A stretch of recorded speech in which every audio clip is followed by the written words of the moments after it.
సదాశివసమారంభాం శంకరాచార్యమధ్యమాం అస్మదాచార్యపర్యంతాం వందే గురుపరంపరాం. హరి ఓం. శ్రీ గురుభ్యో నమః. హరి ఓం. అష్టావక్ర గీత 48వ భాగం చూడబోతున్నాం. మనము 18వ అధ్యాయంలో 11వ శ్లోకంలో ఉన్నాం. స్వరాజ్యే వైశ్య వృత్తౌచ లాభే జనే వనే నిర్వికల్ప స్వభావస్య న విశేషోస్తి యోగినః. ఇది ఈ శ్లోకం మనం చూస్తున్నాం. ఈ శ్లోకాల ద్వారా అష్టావక్ర మహర్షి నిధి ధ్యాసనం యొక్క విశిష్టత చెప్తున్నారు. వేదాంత బోధను ప్రతిరోజు క్రమం తప్పకుండా గుర్తు చేసుకోవాలి. ఇలా గుర్తు చేసుకోవటాన్ని నిధి ధ్యాసనం అంటారు.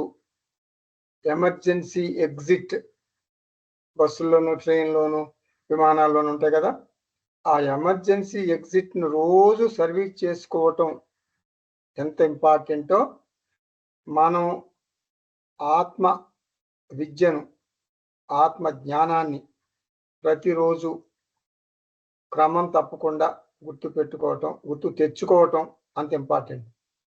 ఎమర్జెన్సీ ఎగ్జిట్తో ఎప్పుడు అవసరం పడుతుంది మనం చెప్పలేము. ఎమర్జెన్సీ ఎగ్జిట్ ఎప్పుడు ఎప్పుడు మనకి యాక్సిడెంట్ అవుతుంది, ఎప్పుడు ఫైర్ యాక్సిడెంట్ అవుతుంది చెప్తామా? చెప్పలేం కదా. ఎప్పుడు యాక్సిడెంట్ అయితే అప్పుడు ఎమర్జెన్సీ ఎగ్జిట్ ఉపయోగిస్తాం. అలాగే అంటే ఎప్పుడు యాక్సిడెంట్ అవుతుందో తెలియదు కానీ రోజు కండిషన్లో పెడతాం దాన్ని. ఆ ఎమర్జెన్సీ ఎగ్జిట్ని ఫిట్ కండిషన్లో ఉంచుతాం, అవసరమైనప్పుడు వాడుకుంటాం.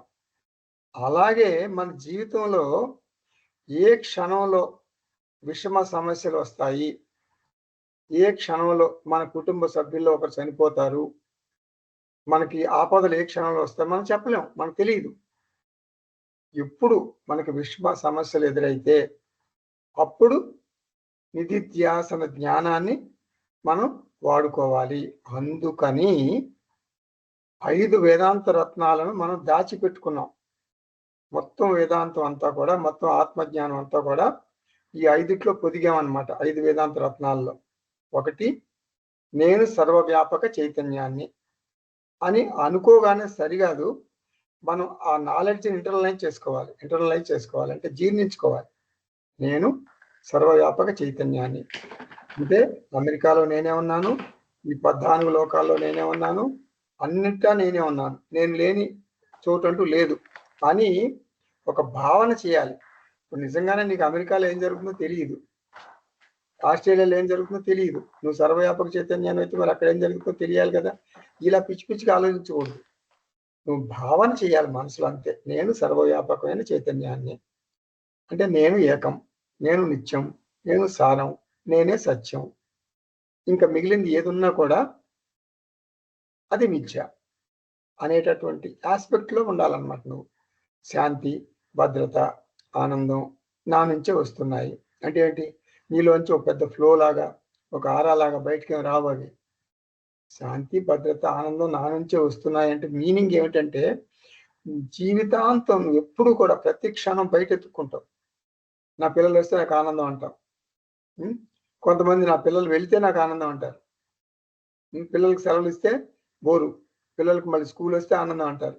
ఇలా ఆనందాన్ని, భద్రతని పోస్ట్ పోన్ చేసుకుంటూ వస్తారు. ఇది ఉంటే నాకు ఆనందం, అది ఉంటే నాకు ఆనందం, ఇది ఉంటే నాకు భద్రత. మా బాబాయ్ గారు ఒక ఆయన ఉన్నారు, అన్ని ఆయనే చూసుకుంటారు. ఆయన పొలిటీషియన్ అన్నమాట. నా పనులన్నీ ఆయన చేసి పెడతారు. ఆయన ఉంటే నాకు భద్రత. ఇలా ఒక చోట భద్రత ఎత్తుకుంటాం, ఒక చోట ఆనందాన్ని ఎత్తుకుంటాం, ఒక చోట శాంతి ఎత్తుకుంటాం. ఫలానా ఆశ్రమానికి వెళ్తే నాకు శాంతి, ఊటీ వెళ్తే శాంతి, నైమిషారణ్యం వెళ్తే శాంతి, మానస సరోవరం వెళ్తే శాంతి. ఇలా శాంతి ఒక చోట, భద్రత ఒక చోట, ఆనందం ఒక చోట వెతుక్కుంటూ ఉంటాం. ఎప్పుడు?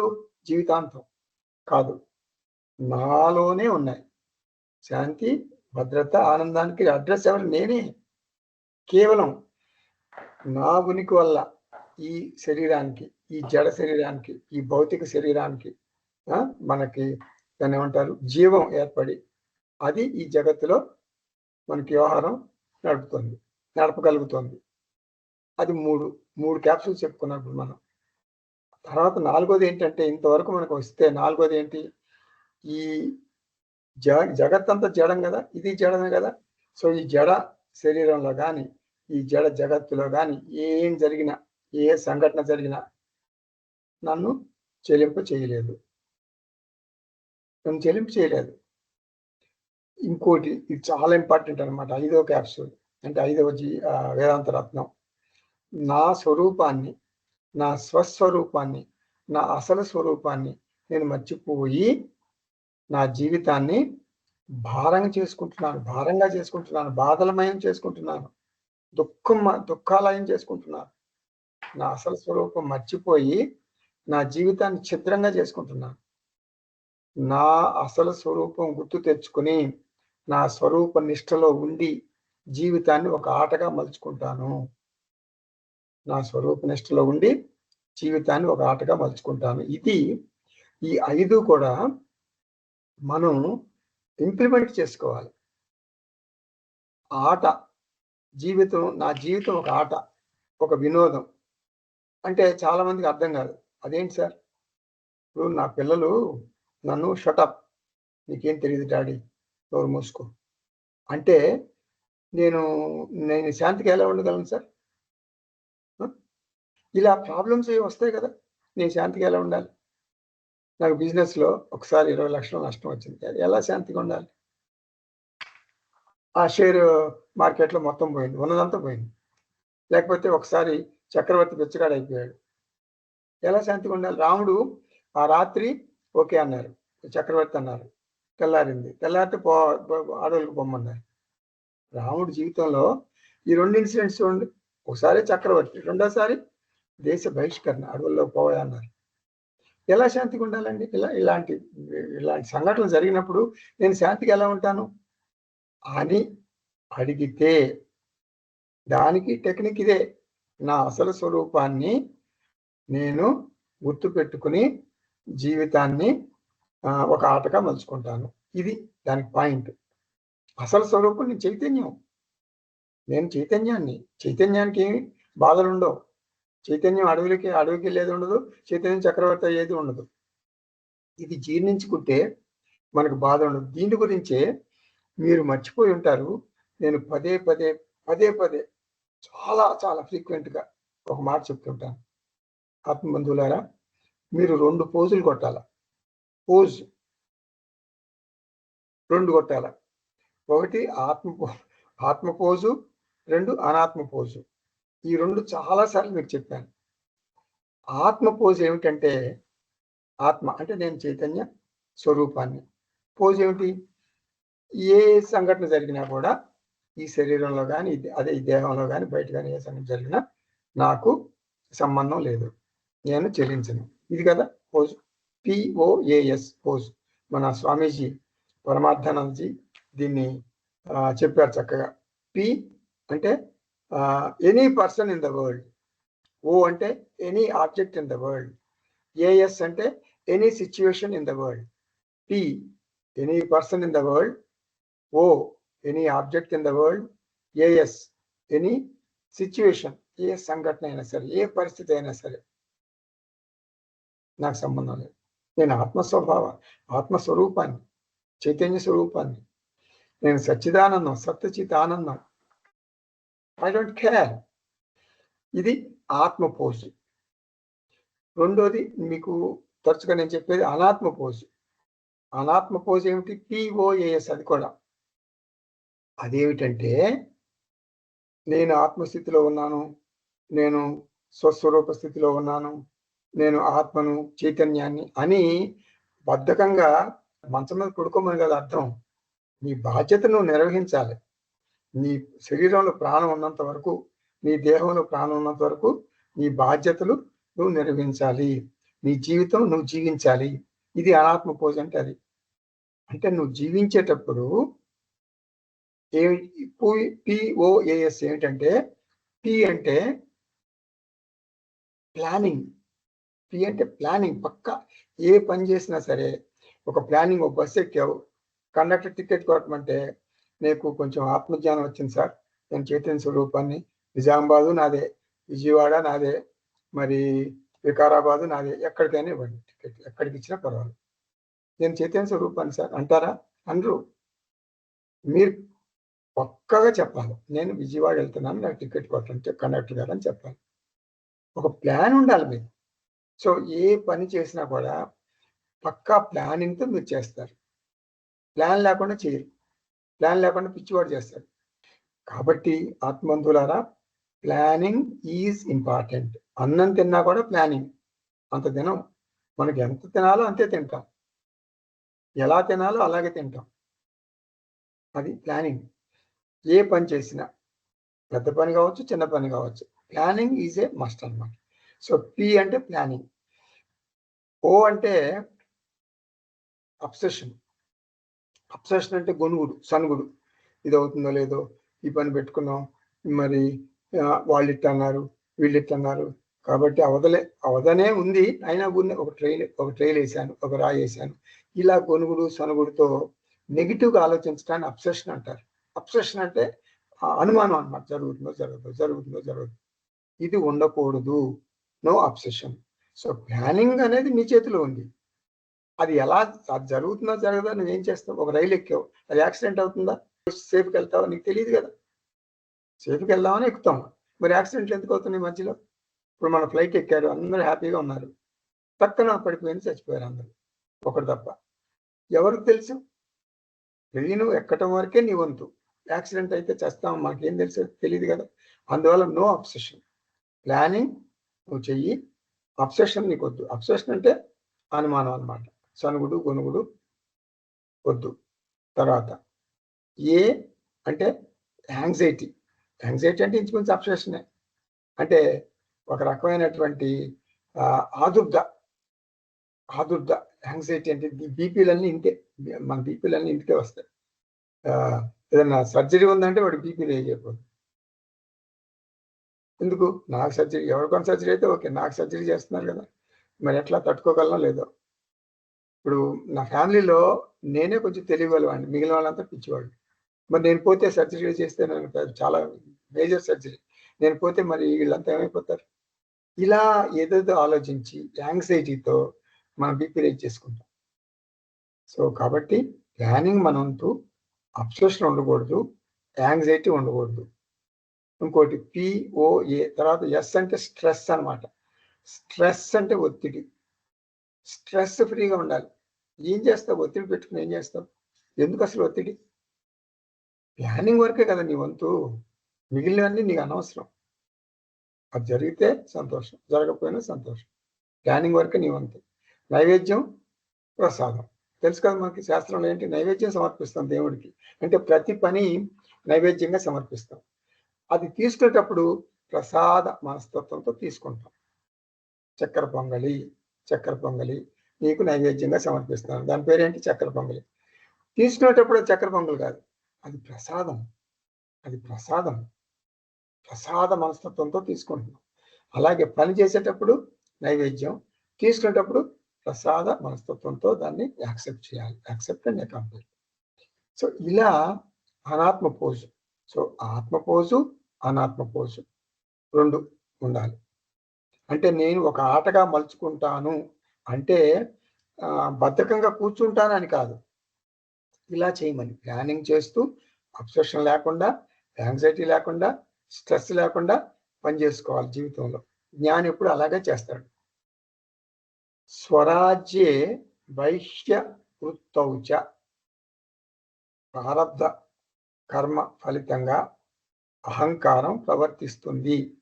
నువ్వు పెద్ద చక్రవర్తిగా ఉండొచ్చు, లేదా బెచ్చగాడిగా ఉండొచ్చు. రామాయణంలో రాముణ్ణి ఒక రాత్రి చక్రవర్తిగా ప్రకటించారు, మరుసటి రోజు అడవులు పాలయ్యాడు. అంటే అవతారం కదా, అవతార పురుషుడు కదా, రాముడికి ప్రారంభం ఏముంటుంది అని అనుకోకూడదు. రాముడు మనిషిగా ఉన్నాడు, మనిషిగానే జీవించాడు, కాబట్టి మనకి అవతార పురుషుడు కదా. ఆయనకి ప్రారంభం ఏముంటుంది అలా అనుకోకూడదు. మనం ప్రారంభం వలన లాభాలు నష్టాలు కలగొచ్చు. మనం బంధువుల మధ్యలో చాలా బిజీగా జీవితం గడపవచ్చు. బంధువులు లేకుండా ఒంటరిగా ఒక బెడ్ మీద జీవితం గడపవచ్చు. జనం వనం, మనుషుల మధ్యలో ఉంటే జనం, ఏకాంతంగా ఉండవలసి వస్తే అది వనం. అంటే నిజంగా అడవిలో ఉన్నామని కాదు, ఏకాంతంగా ఉన్నాం అనమాట. ఓ బెడ్ మీద పడుకుని ఉన్నాం, మన ఎవరు పట్టించుకోరు, అది ఏకాంతం. ఈ పరిస్థితుల నుండి అహంకారం తప్పించుకోలేదు. ఈ పరిస్థితుల నుండి అహంకారం తప్పించుకోలేదు. ప్రారబ్ధ కర్మ ఫలితాన్ని అనుభవించవలసిందే. మనకు ఫ్రీ విల్ ఉంది, ప్రతి మనిషికి ఫ్రీ విల్ ఉంటుంది. ఫ్రీ విల్ ద్వారా ప్రారబ్ధాన్ని మెరుగుపరుచుకోగలం, కానీ నియంత్రించలేం. గుర్తుపెట్టుకోండి, ఫ్రీ విల్ ద్వారా ప్రారబ్ధాన్ని మెరుగుపరుచుకోగలం, కానీ నియంత్రించలేము. ఆత్మ స్థితిలో ఉంటూ సాక్షిగా చూస్తే అహంకారం చేసే పనులు ఒక వినోదంలాగా ఉంటుంది. ఇప్పుడు అహంకార స్థితిలో నుండి చూస్తే ఆత్మస్థితిలో వినోదం, అహంకార స్థితిలో చూస్తే చాలా చాలా భారం అనిపిస్తుంది జీవితం. కాబట్టి నిర్వికల్ప స్వభావస్య అంటే సాక్షి స్వభావం, నా విశేష అస్తి యోగిన అంటే ప్రారబ్ధ సమస్యలు తీవ్రమైనప్పుడు ఎలా అయితే ఒక చెక్క ముక్క సముద్రంలో అలల తాకిడికి అలా ఇట్లా పైకి వెళ్ళినప్పుడు పైన ఉంటుంది, అలా కిందకు వచ్చినప్పుడు కిందకు వస్తుంది, అటు ఇటు కదిలిపోతూ ఉంటుంది. అలా మనిషికి సంసారంలో నిరాశ నిస్పృహ ఇవన్నీ వస్తాయి, కానీ జ్ఞానికి ఈ పరిస్థితులు ఉండవు. కాబట్టి విశేష న అస్తి. ఈ 5 వేదాంత రత్నాల్ని అందుబాటులో ఉంచుకుని అనుష్ఠానంలోకి తెచ్చుకుంటాడు జ్ఞాని. యోగినః, యోగినః అంటే ఇక్కడ యోగి అంటే నిధిధ్యాసన యోగి, నిధిధ్యాసక జ్ఞాని అంటే స్థిర ప్రజ్ఞుడు, స్థిత ప్రజ్ఞుడు. స్థిరాన్న స్థితాన్న ఒకటే అన్నమాట. 12వ శ్లోకం చూద్దాం. క్వ ధర్మః క్వచ వా కామః క్వచార్థః క్వ వివేకిత ఇదం కృతం ఇదం నేతి ద్వంద్వైః ముక్తస్య యోగినః. ఇది శ్లోకం. అంటే విధి నిషేధ రూపమైనటువంటి ద్వంద్వ భావాలు అధిగమించినటువంటి యోగికి ఆచరించాల్సిన ధర్మం ఏముంటుంది? ఆర్థిక లాభానికి అర్థం ఏమిటి అంటే కామ ప్రభావం ఉండదు. వివేకానికి అర్థము ప్రయోజనం ఏమిటి అంటే జ్ఞాని తన గతం గుర్తు తెచ్చుకుంటున్నాడు. జ్ఞాని తను సంసారిగా ఉన్నప్పుడు అంటే అజ్ఞానిగా ఉన్నప్పుడు పైసామే పరమాత్మ అనుకున్నాడు. అనుకుని ధన సంపాదన ధ్యేయంగా జీవించాడు. ఎవరు? జ్ఞాని. అజ్ఞానిగా ఉన్నప్పుడు ధనమే జీవితానికి భద్రత అనుకున్నాడు. కామం లేకపోతే ఇటువంటి విషయ సుఖాలు వాటిలో ఆనందాన్ని జుర్రుకున్నాడు. ధర్మం లేక పుణ్యం, ధర్మం అంటే పుణ్యమే. ధర్మం అంటే ధర్మ అర్థ కామాలంటే అర్థ కామాలు తెలుసు కదా మీకు. అర్థం అంటే డబ్బు సంపాదించడం. ఇంకొక మీనింగ్ భద్రత. అర్థం అంటే 2 మీనింగ్లు ఉన్నాయి మనకి శాస్త్రంలో. బాగా బాగా డబ్బు సంపాదించాలి, దాన్ని అర్థం అంటారు. కామం అంటే సుఖాలు, నాకు ఇంకా సుఖాలు కావాలి, ఇంకా పెద్ద కారు కావాలి, ఫారిన్ టూర్ వెళ్ళాలి, యూరోప్ టూర్ వెళ్ళాలి, ఇవన్నీ కామం. ధర్మం అంటే పుణ్య సంపాదన, బాగా పుణ్యం సంపాదించాలి. ధర్మం అంటే అర్థకామాలే. ధర్మం ఈజ్ ఈక్వల్ టు అర్థము కామం, అర్థ ప్లస్ కామ అంతే. అంటే ఒక చెక్ ఇచ్చాను మీకు, ఒక 50 లక్షలకి మీకు అనుకోండి, నిజం కాదు, ఊరికే ఇచ్చాను అనుకోండి. ఒక 50 lakhs చెక్ రాసి ఇచ్చాను, మీ పేరు రాశాను. అయితే నేను 50 లక్షలు ఇచ్చినట్టే కదా మీకు? ఇచ్చినట్టే కదా. కానీ ఇక్కడ డబ్బు ఉంది, అది క్యాషా? కాదు, అది చెక్కు. ఆ చెక్కుని మీరు బ్యాంకులో ప్రజెంట్ చేసి ఫలానా విష్ణుప్రసాద్ గారు 50 lakhs నాకు ఇచ్చారండి చెక్ అంటే, ఇదిగో తీసుకోండి అని బ్యాంకులో అది పైసలు ఇస్తారు. అలాగే పుణ్యం ఎందుకు చేస్తామంటే ఫ్యూచర్లో భవిష్యత్తులో నాకు మంచి అర్థకామాలు కావాలి, నేను ఇంకా అష్టైశ్వర్య ప్రాప్తిరస్తు, ఇంకా అష్టైశ్వర్యాలు కావాలి, ఇంకా కావాలి అని ఫ్యూచర్లో అంటే నేను పుణ్యలోకాలకు వెళ్ళాలి, నేను స్వర్గలోకాలకు వెళ్ళాలి, ఇలా మనం ఇలా ఊహిస్తూ పుణ్యం చేస్తాం. దాన్ని ధర్మం అంటారు. ఆల్రెడీ ఏదో పుణ్యం ఉంది మనకి, పుణ్యం ఉండబట్టే ఇలా పుట్టాం మనం. ఇప్పుడు చక్కగా సౌఖ్యాలు అనుభవిస్తున్నాం. నేను ఓనర్ని, నాకు డ్రైవర్ ఉన్నాడు. ఇది మరి పుణ్యం ఉండబట్టే కదా. ఆ డ్రైవర్కి నీ అంత పుణ్యం లేదు కాబట్టి డ్రైవర్ అయ్యాడు వాడు. నీకు పుణ్యం ఉండబట్టి వెనక సీట్లో కూర్చున్నావు, ఓనర్. ఇలా గతంలో పుణ్యం చేసుకున్నాం కాబట్టి ఇప్పుడు సుఖాలు అనిపిస్తున్నాం. మరి ఇప్పుడు పుణ్యం చేసుకుంటే మనకి ఇంకా ఫ్యూచర్లో మనకి బాగా మంచి మంచి సౌఖ్యాలు లభిస్తాయి కదా అని ధర్మం చేస్తాం. అదే అనమాట. అర్ధకామాలే ఫ్యూచర్ ధర్మం. అది చెక్కు. అర్ధ పుణ్యాల చెక్కే, అర్ధకామాల చెక్కే ధర్మం. కాబట్టి ధార్మిక కార్యక్రమాలను ఎప్పుడు మనం చేస్తుంటాం. ఆ ధర్మ అర్ధ కామాల పట్ల తీవ్రమైన కాంక్షతో మోక్షం అనే లక్ష్యం అసలు గుర్తుకు రాదు. అదే ఎంతవరకు ధర్మార్థ కామాలు, మోక్షం అనేది గుర్తుకు రాదు.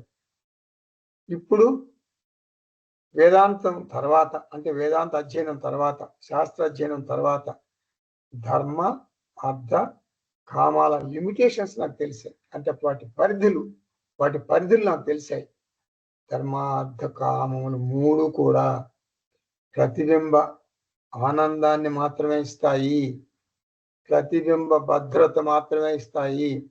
ప్రతిబింబ భద్రత, ప్రతిబింబ ఆనందం, అంతే. ప్రతిబింబ భద్రత, ప్రతిబింబ శాంతి, ప్రతిబింబ ఆనందం చాలా చాలా నాసి రకం. అంటే ఇమిటేషన్ డైమండ్ లాగా విలువలేనిది. డైమండ్ అంటే చాలా చాలా విలువైంది. ఇమిటేషన్ డైమండ్ అంటే రోల్డ్ గోల్డ్ లాగా అనమాట, విలువ లేదు. మీకు ఒక మాట చెప్తే అర్థమవుతుంది బాగా. అద్దంలో నా అందమైన ముఖం చూసుకున్నా. అద్దంలో ఉన్నది ఎవరిది? ప్రతిబింబం. ప్రతిబింబం చూసుకుని ప్రతి మనిషి మురిసిపోతాడు అద్దంలో, కానీ అది ప్రతిబింబం. అద్దానికి దానికి సంబంధం లేదు, గుర్తుపెట్టుకోండి. అద్దంలో నా ముఖం నేను చూసుకుంటున్నాను, కానీ ఆ ముఖం అద్దానిది కాదు, నా బింబ ముఖం. అద్దంలో ఉండేటటువంటి నా ప్రతిబింబం, నా అందమైన ముఖం, నా ముఖం, నా బింబ ముఖం, నా అసలు ముఖం. ధర్మ అర్థ కామముల మీద ప్రారంభం యొక్క ప్రభావం ఉంటుంది, వాటికి బలం లేదు. అంటే ధర్మార్థ కామాలు బలహీనమైనవి కాబట్టి వాటి మీద ఆధారపడటం ప్రమాదకరం, డేంజర్. ఈ నిజాలు తెలిసిన తర్వాత, ఈ సత్యం తెలిసిన తర్వాత ధర్మ అర్థ కామాల పట్ల నాకు మోజు తగ్గింది, నా దృక్పథం మారింది. క్వా ధర్మ, క్వా అంటే ఏమిటి ధర్మం? క్వా ధర్మ అంటే ధర్మం ఎక్కడుంది అని కాదు అర్థం. నాకు ఆసక్తి లేదు, వాటి పట్ల నాకు ఆసక్తి లేదు. క్వా ధర్మ అంటే మీనింగ్ వాటి పట్ల నాకు ఆసక్తి లేదు. ధనం లేకపోతే ఈ విషయ సుఖాలు, వీటి పట్ల నాకు విరక్తి కలిగింది. క్వా అంటే ఏమిటి, ఎక్కడ అంటే ధర్మ అర్థ కామాలు ఏమిటి, ఎక్కడ అంటే దాని అర్థం నా మనస్సు నుండి వెళ్ళిపోయాయి, వాటికి నా మనసులో చోటు లేదు. నేను వేదాంతానికి రాకముందు ధర్మార్థ కామాలు నా అనుమతి లేకుండా వచ్చి నా మనసులో తిష్ట వేశాయి. ఆత్మజ్ఞానం ద్వారా వాటిని నా మనసులో నుంచి ఖాళీ చేయించాను. కఠోపనిషత్తులో మీ అందరికీ తెలిసినటువంటి ఒక మంత్రం ఉంది. ధర్మ అర్థ కామాలను ప్రేయస్సు అంటారు.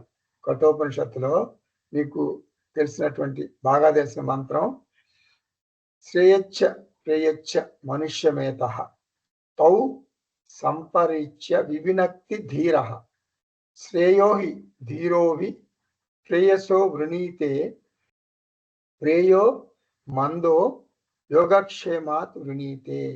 ఈ ముందు నుంచుంటాయి, నన్ను పెళ్లి చేసుకోని 2 ఇద్దరు అందమైన అమ్మాయిల నుంచి ఉంటారు. 1 ప్రేయస్సు, 2 శ్రేయస్సు. నువ్వు దేనికి ఓటేస్తావు? ప్రేయస్సు చాలా ప్రియంగా ఉంటుంది, శ్రేయస్సు నీకు శ్రేయస్సు కలిగిస్తుంది, నీకు శ్రేష్టమైంది. సో వీటిల్లో నువ్వు నీ యోగక్షేమాలన్నీ కూడా నీకు శ్రేయస్సులో ఉన్నాయి అనిపిస్తాయి, కానీ నిజంగా నీకు శ్రేయస్సు వల్ల నీకు యోగక్షేమాలు కలుగుతాయి. ఇవి నాకు లేవు అంటే ఈ రెండు పడవల మీద కాలేయటం, ప్రేయస్ కావాలా, శ్రేయస్ కావాలా, ధర్మార్థ కామాలు కావాలా, మోక్షం కావాలా, అవి నాకు లేవు. వాటిని మర్చిపోయాను నేను. అంటే నాకు వాటి పట్ల ద్వేషం లేదు, ఆసక్తి మాత్రం లేదు. వివేకిత, అవి ఉన్నప్పుడు అంటే ధర్మార్థ కామాలు అవి ఉన్నప్పుడు నాకు నిత్య అనిత్య వివేకం అనే సంఘర్షణ, మానసిక ఒత్తిడి ఉండేది. ధర్మార్థ కామాలు ఒక జిరాక్స్ కాపీ అని తెలిసింది ఇప్పుడు, ఒక కార్బన్ కాపీ, జిరాక్స్ కాపీ.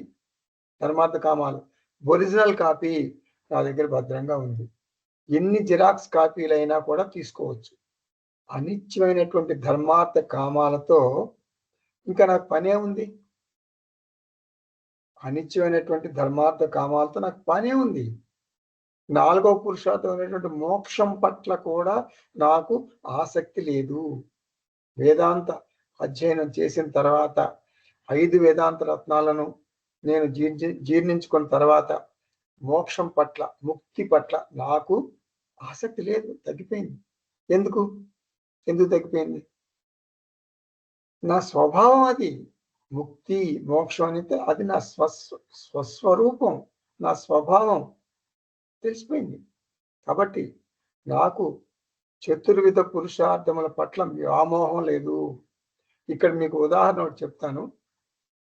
ఒక ఫ్రెండ్కి సెండ్ ఆఫ్ ఇవ్వడానికి రైల్వే స్టేషన్కి వెళ్ళావు.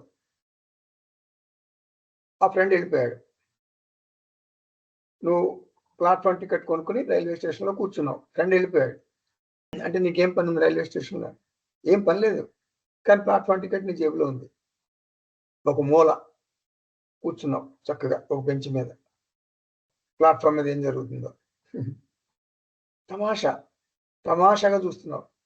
కొంతమంది రైలు దిగుతున్నారు, కొంతమంది రైలు ఎక్కుతున్నారు, కొంతమంది వెండర్స్ చాయ్ చాయ్ చాయ్ అని అరుస్తున్నారు, కొంతమంది ఇడ్లీ ఇడ్లీ ఇడ్లీ అని అరుస్తున్నారు, కొంతమంది వీల్ చైర్ పట్టుకుని ఎవరిని రైలు ఎక్కిస్తున్నారు, ఆపసోపాలు పడుతున్నారు. వీల్ చైర్లో బాగానే ఉన్నాడు వాడు, తర్వాత ఆ వీల్ చైర్లోంచి దింపి రైలు ఎక్కించాలి అంటే ఎంత కష్టం. 4 పట్టుకున్నా కూడా మొయ్యలేకపోతున్నారు. బాగా బండ పర్సనాలిటీ అనమాట, పెద్ద పర్సనాలిటీ అది. అది ఆపసోపాలు పడుతున్నారు. ఇలా ఎన్నో దృశ్యాలను చూస్తున్నాం. టీసీ పట్టుకున్నాడు, ఎవరినో ఫైన్ వేస్తున్నాడు. ఒక అతను ఆ రోజు టికెట్ అనుకుని వచ్చాడు, కానీ అది నెక్స్ట్ డే. ఇప్పుడు ఈరోజు బుధవారం, ఈరోజు పలానా తారీఖు అనుకో, అది నెక్స్ట్ మంత్ వస్తుంది. అది నెక్స్ట్ మంత్ టికెట్ పట్టుకుని పొరపాటున వచ్చేసాడు. అది టీసీ ఫైన్ వేస్తున్నాడు, నువ్వు ఎక్కడానికి వీలేదు రైలు అంటున్నాడు. ఇప్పుడు మళ్ళీ కొనుక్కో టికెట్ అంటున్నాడు. ఇలా ఎన్నో సంఘటనలు చూస్తున్నావు. అక్కడ నీకు డెస్టినేషన్ లేదు, నీకు అది ఎక్కడికి వెళ్ళాల్సిన పని లేదు, హాయిగా కూర్చున్నావు, నో టెన్షన్. ఈ అందరూ స్ట్రగులింగ్ ప్లాట్ఫామ్ అంతా స్ట్రగులింగే. నువ్వు చూస్తున్నావు, వాళ్ళ స్ట్రగుల్స్ అన్ని చూస్తున్నావు. అలా నువ్వు ఊహించుకుంటే వాళ్ళ ఆపసోపాలన్నీ పడుతున్నారు కదా, నువ్వు మాత్రం ప్రశాంతంగా రైల్వే స్టేషన్లో కూర్చుని. ఎందుకు? నీకు చేరవలసిన గమ్యం లేదు, తమాషాలు చూస్తున్నావు అంతే. ఆత్మబంధువులారా, అష్టావక్ర మహర్షి అంటున్నారు, మన జీవితం అంతా ఒక తమాషా. రైల్వే స్టేషన్లో ప్లాట్ఫామ్ టికెట్ కొనుక్కొని కూర్చున్నట్టు, నో డెస్టినేషన్, ఒక తమాషా. వ్యక్తులను అంటే నో డెస్టినేషన్ అంటే అసలు ఏం చేయొద్దని కాదు, మనసులో అలా భావించుకోవాలంటే తేలిగ్గా బతకాలి అని. ధర్మార్థ కామాల పట్ల కూడా పరుగులు తీయకూడదు. ధర్మార్థ కామాల పట్ల అందరూ వెర్రిగా పిచ్చిగా పరుగులు తీస్తున్నారు. మోక్షం పట్ల ఆసక్తితో కొందరు పరుగులు తీస్తున్నారు. అదంతా ఒక వినోదం అనిపిస్తుంది నాకు. ఇదం కృతం ఇదం నా, ఈ ప్రణాళికలు ఉన్నాయి, ఈ ప్రణాళిక నేను ప్రాజెక్టులు ఫ్యూచర్లో ఈ ప్రాజెక్ట్ చేయాలి, ఒకదాని తర్వాత మరొకటి చేయాలి అనే ఉబలాటం ఒక్క క్షణం కూడా తీరిక ఉండటం లేదు. జనానికి ఉండదు, తీరిక ఉండదు. నాకు ఆ పిచ్చి లేదు. నాకు జ్ఞానం వచ్చింది కాబట్టి, ఆత్మస్థితిలో స్వరూప స్థితిలో ఉన్నాను కాబట్టి ఆ పిచ్చి లేదు. అవన్నీ ముగిసిపోయాయి. ఎవరికి? స్థిత ప్రజ్ఞుడికి, ఒక యోగికి.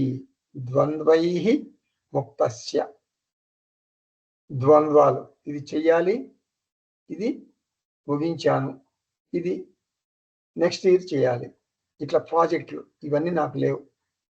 ఇప్పుడు నేను చెప్పిన దాన్ని బట్టి మీరేం అర్థం చేసుకుంటున్నారు? ఒక జ్ఞాని గృహస్థు సోమరిపోతులాగా మందంగా ఏ పని చేయకుండా అలా ఈజీ చైర్లో లేజీగా కూర్చుంటాడు. సైలెంట్గా టైంకి భోంచేస్తాడు. మార్నింగ్ బ్రేక్ఫాస్ట్, తర్వాత లంచ్ తింటాడు, మళ్ళీ మధ్యాహ్నం పడుకుంటాడు కాసేపు, తర్వాత మళ్ళీ లేస్తాడు, స్నాక్స్ తింటాడు, మళ్ళీ డిన్నర్ తింటాడు, హాయిగా ఫ్యాన్ కింద ఏసీ కూడా పెట్టుకుని పడుకుంటాడు. ఏం చేయడు. అసలు బాధ్యతలు అంటే ఏముండవు అని అనుకోవద్దు. అలా అర్థం చేసుకోకూడదు. నా స్వరూప నిష్ఠలో ఉండి నేను జీవితాన్ని ఆనందంగా మలుచుకుంటాను అంటే తను చేయవలసిన విధులు, కర్తవ్యాలు, బాధ్యతలు అన్నీ ఆడుతూ పాడుతూ తేలిగ్గా ఒత్తిడి లేకుండా సునాయాసంగా చేస్తాడు అని అర్థం. తప్పించుకుంటాడని కాదు. అహంకార దృష్టితో చూస్తే కర్తవ్యాలు, బాధ్యతలు చాలా భారం అనిపిస్తాయి. ఆత్మ దృష్టితో సాక్షిగా చూస్తే, అంటే చేస్తే, అవే పనులు ఒక వినోదంలాగా అనిపిస్తాయి. అంటే దృష్టి మారుతుంది, దృక్పథం మారుతుంది, ఆలోచన విధానం మారుతుంది, అంతే. స్థిత ప్రజ్ఞస్య యోగినః, బాధ్యతలకు అంతం లేదు. సన్యాసికి కూడా బాధ్యతలు ఉంటాయి. తప్పనిసరిగా 3 పనులు చేయాలి సన్యాసి: శాస్త్రము, గురువు, ఈశ్వరుడు. ఈ 3 పనులు బాధ్యతలే, సన్యాసి బాధ్యతలు అవి. శాస్త్ర అధ్యయనం, ఈశ్వర పూజ, గురు సేవ సన్యాసి విధిగా చేయవలసినటువంటి కర్మలు. అష్టావకర గీత ఇటువంటి గ్రంథాలు సమాజానికి బోధించే బాధ్యత సన్యాసుల మీద ఉంటుంది. మన ఉద్దేశం బాధ్యతల నుండి తప్పుకోవటం కాదు, బాధ్యతలను భారంగా చేయకుండా ఒక ఆటగా మలుచుకోవటం. అహంకార స్థితిలో పనులు చేయకుండా ఆత్మస్థితిలో పనులు చేయటం, అది మన ఉద్దేశం. అది గుర్తుపెట్టుకోవాలి. 13వ శ్లోకం చూద్దాం. కృత్యం కి మపి నైవ అస్తి న కాపి హృది రంజన యథా జీవనమే వేహ జీవన్ముక్తస్య యోగినః.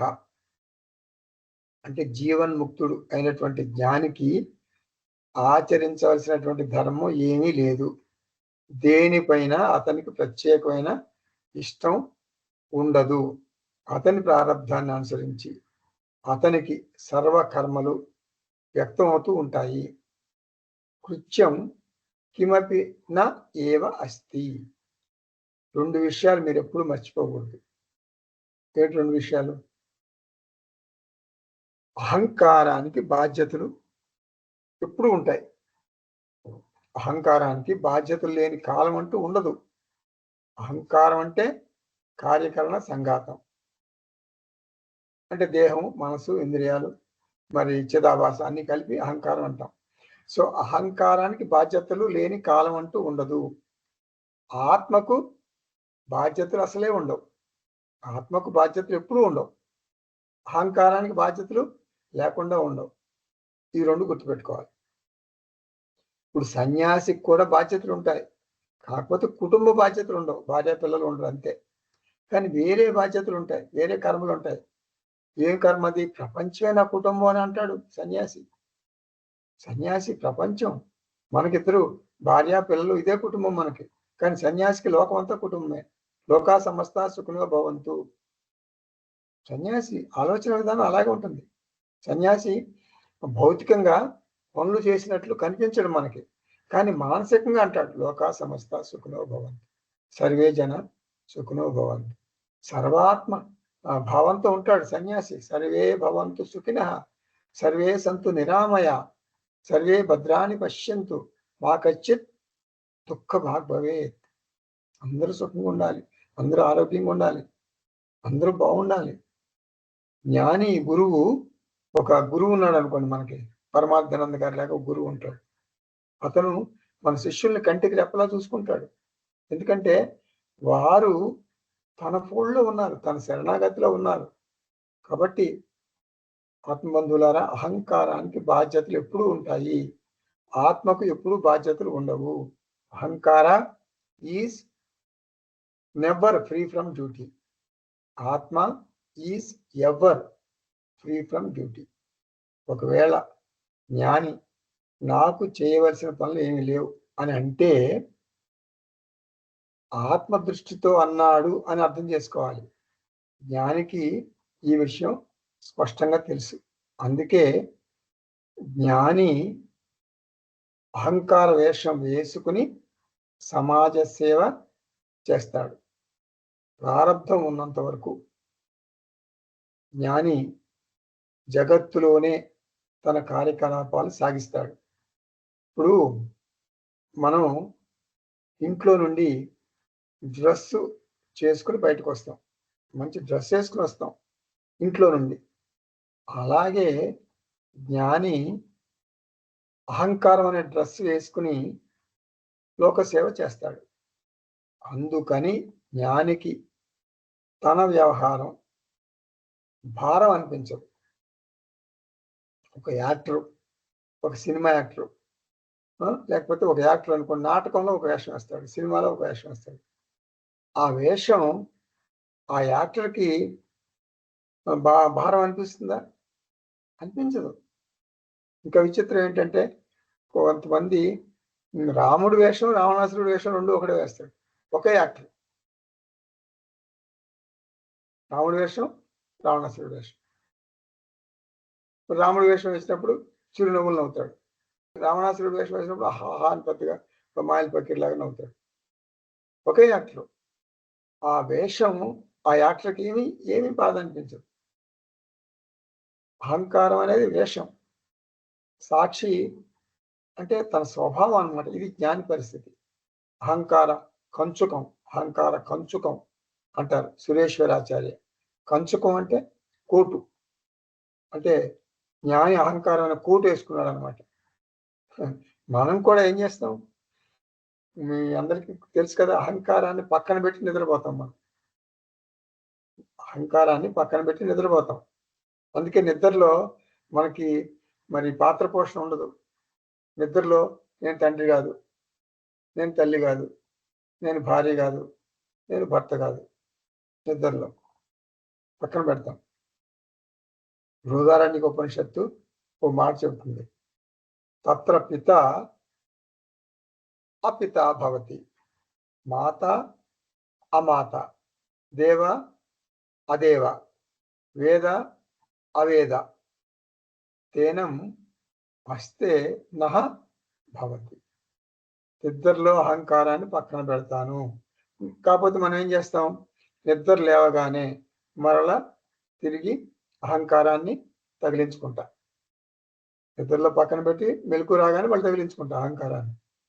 అహంకారం ఒక వేషం మాత్రమే అని జ్ఞాని ఎప్పటికీ మర్చిపోడు. మనం నిద్రలో మర్చిపోతాం, మళ్ళీ తగిలించుకుంటాం. జ్ఞాని ఎప్పుడు మర్చిపోడు అనమాట ఇది వేషం అని. వేషం అంటే ఒక డ్రెస్సు, వేషం అంటే ఒక కాస్ట్యూమ్, ఒక డ్రెస్సు. ఆ డ్రెస్ వేసుకున్నసేపు వాడు పేదవాడు, ఆ డ్రెస్ వేసుకున్నసేపు దశరథ మహారాజు, ఆ డ్రెస్ వేసుకున్నసేపు విశ్వామిత్ర మహర్షి. అదొక వేషం. మమ కృత్యం నా, ఆ మమ కృత్యం కిమపి నాస్తి, కిమపి నాస్తి. అంటే నాకు సాక్షిగా బాధ్యతలు లేవు. ఈ జన్మలో గుర్తుపెట్టుకోండి, ఈ జన్మలో తాత్కాలిక పాత్ర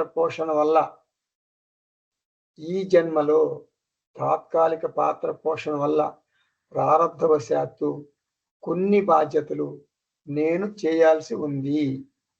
ప్రారబ్ధం వల్ల మాత్రమే పాత్రలు వస్తాయి. ఈ భారం పాత్రకు సంబంధించినది. నేను సాక్షి ఆత్మను. కిమపి కృత్యం నైవాస్తి. కృత్యం అంటే బాధ్యత. సాక్షి ఆత్మ దృష్టిలో నేను చేయవలసింది ఏమీ లేదు. నా కాపీ హృది రంజన. నా హృదయంలో ఏ పాత్ర పట్ల అనురాగం లేదు. తండ్రి పాత్రతో మమేకం అయితే తండ్రి బాధ్యతలు నా భుజం మీద పడతాయి. తండ్రి పాత్రతో మమేకం అయితే ఎట్లా ఉంటుంది చెప్పండి? నేను తండ్రిని, నాకు పిల్లలు ఉన్నారు, ఏం చేయాలి? దయానంద స్వామీజీ అంటారు, ప్రతి తండ్రి ఏమనుకుంటాడు? బాగా సంపాదించి, ఇంకా బాగా సంపాదించి, నాకు 2 పిల్లలు ఉన్నారు, ఒక్కొక్కరికి 2 అపార్ట్మెంట్స్ ఇవ్వాలి, మళ్ళీ నా మనవడికి ఒక అపార్ట్మెంట్ ఇవ్వాలి, ఎట్లా ఇంకా మనవడికి ఆస్తి ఇవ్వాలి, మనవరాలకు ఆస్తి ఇవ్వాలి, బాగా సంపాదించాలి, అధికంగా ఆస్తిపాస్తులు ఇవ్వాలి పిల్లలకి. తప్పు. దయానంద స్వామీజీ ఏమంటారు? పిల్లలకి విద్యాబుద్ధులు నేర్పించు, వివాహం చెయ్యి, వాళ్ళు ఒప్పుకుంటే. ఈ మధ్య అసలు వివాహం మనం చేయట్లా. వాళ్ళే వచ్చి, ఇదిగో నా భార్య చైనా అమ్మాయి, లేకపోతే ఏదో పలానా అమ్మాయి, నమస్కారం పెట్టి చేసుకున్నాం అని చెప్పి పెళ్లి చేసుకుని 4 ఏళ్ళు అయిందంటారు. స్వీకరించాలి. ఏం చేస్తాం? నీకు ఒప్పుకుంటే, వాళ్ళు ఒప్పుకుంటే నువ్వు వివాహం చేయి, వాళ్ళకి విద్యాబుద్ధులు చెప్పించు. వాళ్ళు సన్యాసం తీసుకుంటారంటే అంగీకరించు.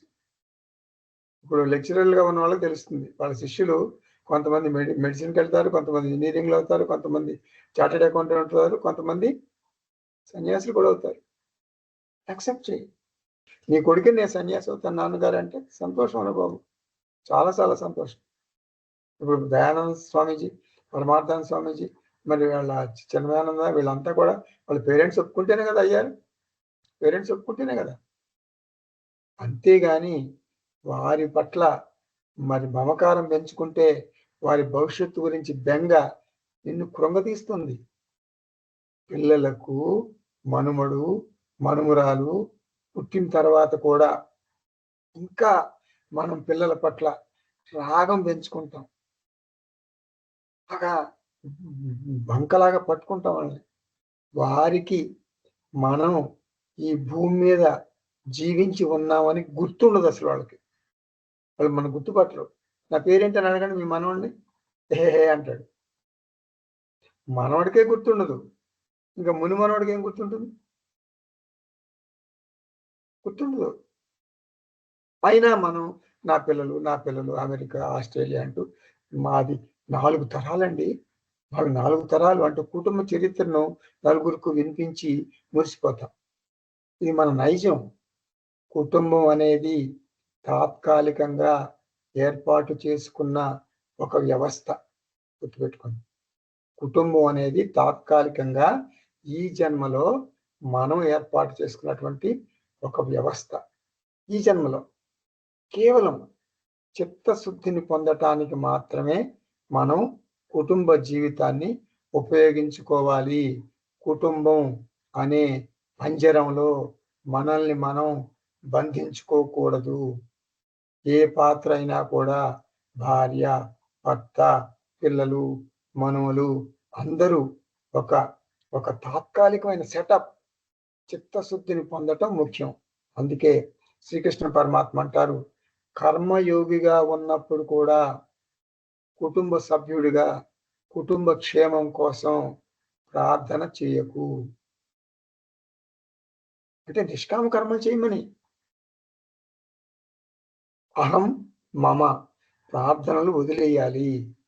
విచిత్రం ఏమిటంటే, బ్రహ్మసూత్రాలు అధ్యయనం చేసిన తర్వాత కూడా మనం అహం మమ వదలలేకపోతున్నాము. అవి వదలకుండా ప్రార్థన చేస్తున్నాము. అహం మమ ప్రార్థనలు మాత్రమే కొనసాగిస్తున్నాము. దాని వలన మన వ్యక్తిత్వం గట్టిపడుతుంది, సమస్యలు ఎక్కువ అవుతాయి. కాబట్టి జ్ఞాన యోగానికి వచ్చిన తర్వాత అహం మమ ప్రార్థనలు పక్కన పెట్టేయాలి. నిధిధ్యాసనంలో అహం మమ అస్సలు ఉండకూడదు. నేను కుటుంబ సభ్యుడిని కాదు, నాకు కుటుంబం లేదు, నాకు దేహమే లేదు, మరి కుటుంబం ఎక్కడి నుంచి వస్తుంది? అహం బ్రహ్మాస్మి, నేను బ్రహ్మను. నాలోనే వేల కుటుంబాలు పుడుతున్నాయి, పోతున్నాయి. దేహ మరణంలో కూడా ఇటువంటి స్థితే కొనసాగాలి. మంచాన పడి నేడో రేపో ప్రాణం పోతుంది అనే పరిస్థితిలో కూడా నేను బ్రహ్మన్, అహం బ్రహ్మాస్మి అని మర్చిపోకూడదు. కాబట్టి నాకు పాత్ర పట్ల అనురాగం లేదు. నేను భార్యను, భర్తను, తల్లిని, తండ్రిని. అంతేకాదు గురువు పాత్రలో కూడా నేను తాదాత్మ్యం చెందకూడదు. గురువు పాత్రలో ఆకర్షణలో పడి నేను బ్రహ్మను అనే విషయం మర్చిపోకూడదు. ఇవన్నీ అహంకార పాత్రలు. పాత్ర పోషణ చెయ్యాలి, అంతవరకే. ఇప్పుడు గురువు పాత్రలో చాలా మంది తాదాత్మ్యం చెందిపోతారు. బట్టలు పెడుతున్నారు, బట్టలు పెట్టించుకుంటారు, గురుదక్షిణలు ఇస్తారు, మరి పాద నమస్కారాలు చేసుకుంటారు, మరి ఎవరెవరో పాద పూజకి ఇంటికి పిలుస్తారు, భిక్ష అంటారు, చాలా చాలా గౌరవాలు దక్కుతున్నాయి అని దానిలో తాదాత్మ్యం చెందిపోతారు. తను గురువు అనే విషయం ఇంట్లో పడుకున్నా కూడా మర్చిపోడు. శిష్యులు ఉన్నప్పుడే గురువు డమ్. శిష్యుడు ఇంటికి వెళ్ళిపోయారు, క్లాస్ అయిపోయింది, యు ఆర్ నో మోర్ గురువు. అలా ఆకర్షణలో పడిపోకూడదు. అహం బ్రహ్మాస్మి అనే విషయం మర్చిపోకూడదు. ఇవన్నీ అహంకార పాత్రలు. పాత్ర పోషణ చేయాలి, అంతవరకే. పంజరంలో పక్షిలాగా బంధింపబడకూడదు. నా గురు నైవ శిష్య.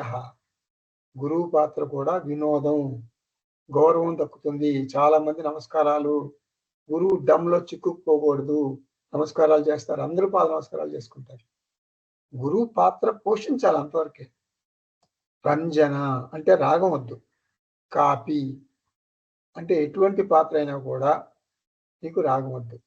అంటే కుటుంబంలో కానీ, ఆఫీస్లో కానీ, మన ధార్మిక కార్యక్రమాలు ఉంటాయి, ధార్మిక సంస్థల్లో ఎండి, జిఎం, ప్రెసిడెంట్, ఇలా ఆకర్షణలకు లొంగిపోవద్దు. నా కాపీ హృది రంజన. పాత్ర పోషణ చేయకుండా హరిద్వారకు పారిపోమ్మని చెప్పటం లేదు. పాత్ర పోషణ చేయకుండా హరిద్వార్కి వెళ్ళిపోమ్మని చెప్పటం లేదు ఎవరు. నువ్వు జీవించి ఉన్నంత వరకు పాత్ర పోషణ తప్పదు. జీవించి ఉన్నావు అంటే పాత్రలను నాటకీయంగా పోషించాలి అని అర్థం. అంటే వలలో చిక్కుకోకూడదు.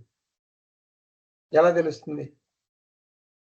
పాత్ర పోషణ విజయవంతంగా చేస్తున్నానా, లేక వలలో చిక్కుకుని వెలువెల్లాడిపోతున్నానా?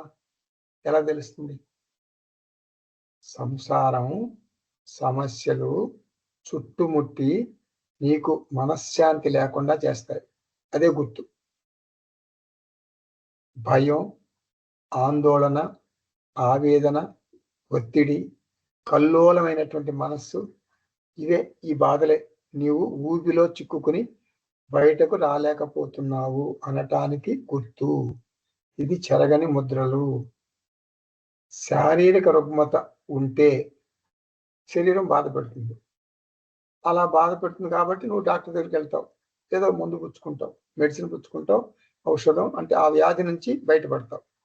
అలాగే భావోద్వేగాల అలజడి. ఉదాహరణకు నన్ను ఎవరో అవమానిస్తున్నారు, కుటుంబంలోనే చాలా గొడవలు అవుతున్నాయి, నా భార్య, నా భర్త, లేకపోతే నా పిల్లలు నన్ను బాగా ఇన్సల్ట్ చేస్తున్నారు, నా తల్లిదండ్రులు కూడా నన్ను గౌరవించడం లేదు.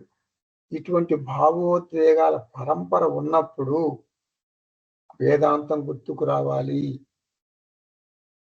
దేహ బాధ, మానసిక బాధ, ఇవన్నీ ఆధ్యాత్మిక జీవితానికి సందేశాలు.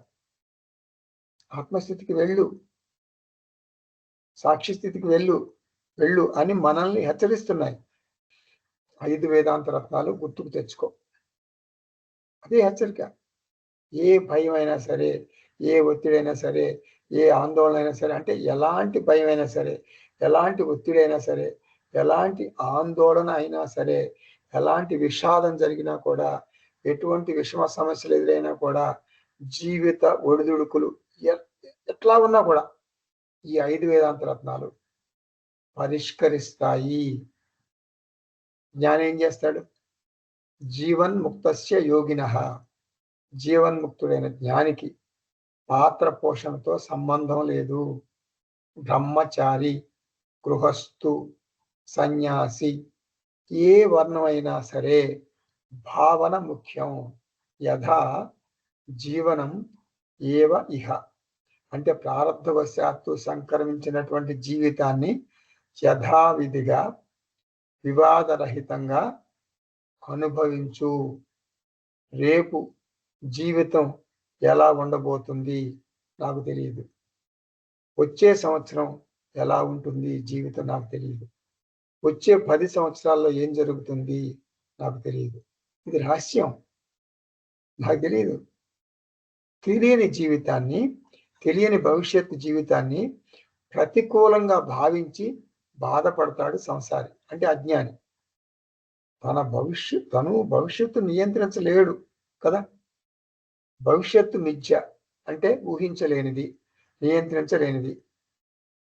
ఆత్మబంధువులారా, జ్ఞానికి కూడా గుర్తుపెట్టుకోండి, జ్ఞానికి కూడా తన అనాత్మ భవిష్యత్తు గురించి తెలియదు.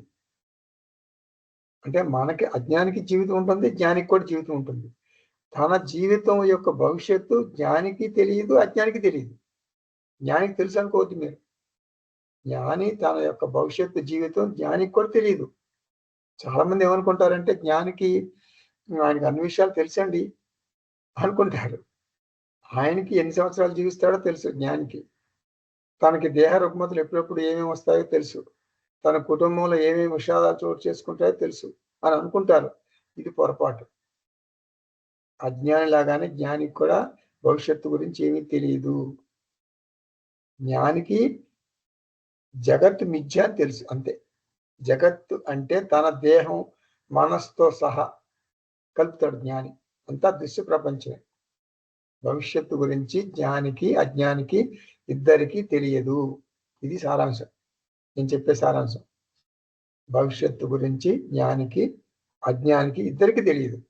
అజ్ఞానికి అది ఒక పెద్ద సమస్య కూర్చుంటుంది, ఈ తెలియకపోవటం. ఒక ఒక ఒక భరించడాన్ని ఆందోళనగా మనసును వేధిస్తుంది. ఏం జరుగుతుంది, ఏం జరుగుతుంది, ఏం జరుగుతుంది, ఇదే యావ. నిస్సహాయంగా, అయోమయంగా, బెదురు చూపులు చూస్తూ నిస్సారంగా జీవితాన్ని గడిపేస్తాడు. ఎవరు? అజ్ఞాని. ఇదే పరిస్థితి జ్ఞానికి కూడా ఎదురవుతుంది. కానీ జ్ఞాని ఏం చేస్తాడు? ఒక మిథ్య, అంటే భవిష్యత్ అంతా ఒక మిథ్యగా, ఒక కట్టు కథలాగా, ఒక సినిమా చూసినట్లు తన భవిష్యత్తుని జ్ఞాని ఆహ్వానిస్తాడు. మరి నాకు ప్రస్తుతం 60 ఏళ్ళు, నాకు 90 సంవత్సరాల వయసు వచ్చింది. నాకు జాతకంలో 100 ఏళ్ళు బతుకుతావునండి. మరి నాకు 90 సంవత్సరాల వయసు వచ్చినప్పుడు నా పరిస్థితి ఏమిటి? నన్ను ఎవరు చూసుకుంటారు? పైసలు ఎక్కువ లేవు నాకు, మరి ఫిక్స్డ్ డిపాజిట్లు లేవు, హాస్పిటల్ ఖర్చులు ఎవరు భరిస్తారు? నా అంత్యేష్టి సంస్కారం, నా అంతిమ సంస్కారం ఎవరిని చేస్తారా సరిగ్గా? అసలు సరిగ్గా చేస్తారా చేయరా? ఇటువంటి ఆలోచనలు జ్ఞానికి ఉండవు. భవిష్యత్తును భయంకరంగా ఆలోచించటం వల్ల బంగారం లాంటి వర్తమానం కోల్పోతున్నాడు అజ్ఞాని. యథా జీవనం అంటే ఈరోజు జీవించు, రేపటి గురించి బెంగ పెట్టుకోకు. మీకు మంచి ఒక ఉదాహరణ చెప్తా, అప్పుడు మీకు బాగా అర్థమవుతుంది. నేను చెప్పే ఉదాహరణ ఏమిటంటే, మనం ఊహించుకోండి, రాత్రిపూట కారు డ్రైవ్ చేస్తున్నాం. ఒక రోడ్డు మీద కారు డ్రైవ్ చేస్తున్నాం. కారు డ్రైవ్ చేసేటప్పుడు రాత్రిపూట మనకు 3 విషయాలు పరిశీలిస్తాం. దూరంగా రోడ్డును పరిశీలిస్తాం కదా, దూరంగా రోడ్డును పరిశీలిస్తాం. అంటే లెఫ్ట్కి తిరగాల, రైట్కి తిరగాల, మరి ఎటు వెళ్ళాలి మనం, ఆ డైరెక్షన్ సైన్ బోర్డులు చూడాలి మనం, మరి సిగ్నల్ బోర్డులు చూడాలి, సిగ్నల్స్ చూడాలి. అందుకని దూరంగా రోడ్డును పరిశీలిస్తాం. నీకు అవగాహన ఉండాలి ఎటు వెళ్ళాలనేది, అదొకటి. 2, వెనక వైపు ఏమొస్తున్నాయి మనకి? వెనక వైపును చూడటానికి ఒక మిర్రర్ ఉంటుంది కదా, వెనక నుండి ఏమొస్తున్నాయి అది చూసుకుంటాం. 3, కారు ముందు భాగంలో ఒక పెద్ద గొంతు ఉంది, ఒక స్పీడ్ బ్రేకర్ ఉంది, అది కూడా చూసుకోవాలి కదా మరి, అది కూడా చూసుకోవాలి. అంటే దూరంగా ఏముందో చూడాలి, అది భవిష్యత్తు. వెనక ఏమొస్తుందో చూసుకోవాలి, అది గతం. కారు మనం రాత్రిపూట డ్రైవ్ చేస్తున్నప్పుడు దూరంగా ఏముందో చూడాలి, అది భవిష్యత్తు. వెనక ఏమొస్తుందో చూసుకోవాలి, అది గతం. అంతేకాదు నీ ముందు ఉన్న గుంతలు, స్పీడ్ బ్రేకర్లు అట్లాంటివి చూడాలి, అది వర్తమానం. వర్తమానానికి ఎక్కువ ప్రాముఖ్యతనివ్వాలి. వర్తమానానికి కరెక్ట్గా నీ కారు ముందే పెద్ద గొంతు ఉంది, గొంతులో పడిపోతావు. అటు దూరంగా చూస్తున్నావు, గొంతులో పడిపోతావు. కాబట్టి వర్తమానానికి ఎక్కువ ప్రాముఖ్యతనివ్వాలి, మిగిలిన వాటికి తక్కువ ప్రాధాన్యతనివ్వాలి. ఇది సరైన జీవితం, ఇదే సుఖమయ జీవితం, సుఖమయ ప్రయాణం, అపాయం లేని ఉపాయం. భవిష్యత్తు మీద కొంచెం దృష్టి ఉంచాలి, గతం మీద కొంచెం దృష్టి ఉంచాలి. గతంలో జరిగిన తప్పులు మరల జరగకుండా చూసుకోవాలి. వర్తమానం మీద ఎక్కువ ఫోకస్ పెట్టాలి. వర్తమానంలో జీవించు, ఇదే జీవితం. మనిషి జీవితం ఒక కారు డ్రైవింగ్ లాంటిది. యథాజీవనం, యథాజీవనం. నీ పని నువ్వు చెయ్యి, భగవంతుడు ఏం చేయాలో అది చేస్తాడు. ప్రారబ్ధం గుర్తు తెలుసుకోవాలి అని ప్రయత్నించుకో. మళ్ళీ చెబుతున్నా, నీ పని నువ్వు చెయ్యి, భగవంతుడు ఏం చేయాలో అది చేస్తాడు. ప్రారబ్ధం గుర్తు తెలుసుకోవాలని ప్రయత్నించకు. స్వస్తి. సర్వం శ్రీకృష్ణార్పణమస్తు. ఓం పూర్ణమద పూర్ణమిదం పూర్ణాత్ పూర్ణముదచ్యతే పూర్ణస్య పూర్ణమాదాయ పూర్ణమేవావశిష్యతే. ఓం శాంతి శాంతి శాంతి. హరి ఓం. శ్రీ గురుభ్యో నమః. హరి ఓం.